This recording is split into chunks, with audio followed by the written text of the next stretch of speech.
Hey groupers, Pastor Marshall here, isolated in my study at church, like many of you are isolated at home. Just to get things talking in our small groups, let's talk for a second about what is something in your life that you believe you will never ever forget. What is something that happened that you still have vivid memory of, every detail? I shared 3 stories in my message this last weekend.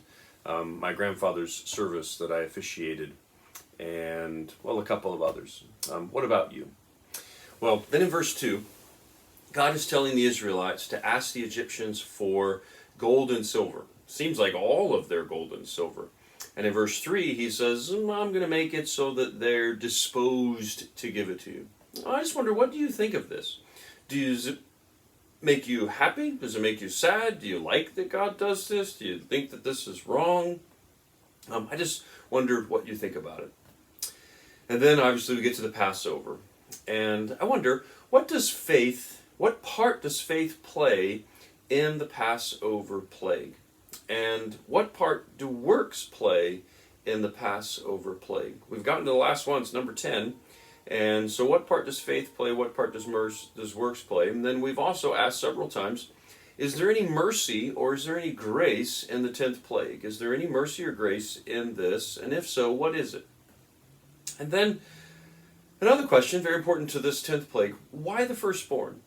What is significant about the firstborn, that the firstborn would be the one that God would choose to die in this 10th plague?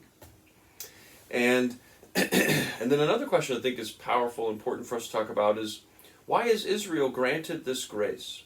Why, in the midst of this destruction, what makes Israel special? And of course, there's going to be a lot of parallels to that with what makes Christians special in God's eyes. And then think about this. In what way is Pharaoh a reflection of every person who has ever lived? How, when we look at this story, do we see ourselves in Pharaoh? And then I want you to kind of deconstruct the Passover meal. What are the perfect lamb, the bitter herbs, the blood, the unleavened bread? Why are they important? And what are their spiritual significance?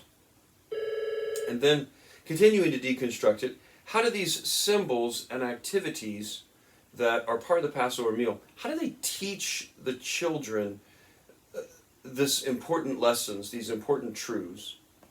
And then finally, and most important for us, which aspects of the Passover story have parallels to the substitutionary atonement of Jesus' death on the cross? And then just walking right from that to the next question, and that are, what are the similarities between Passover and the Lord's Supper? How does understanding the Passover make the Lord's Supper even more and more meaningful? Well, there's a whole smattering of questions. We ended with our application and really just talking about the value of what Jesus has done for us, embracing his death for us, embracing the grace of God that passes over us, just really digging into the beauty of that story.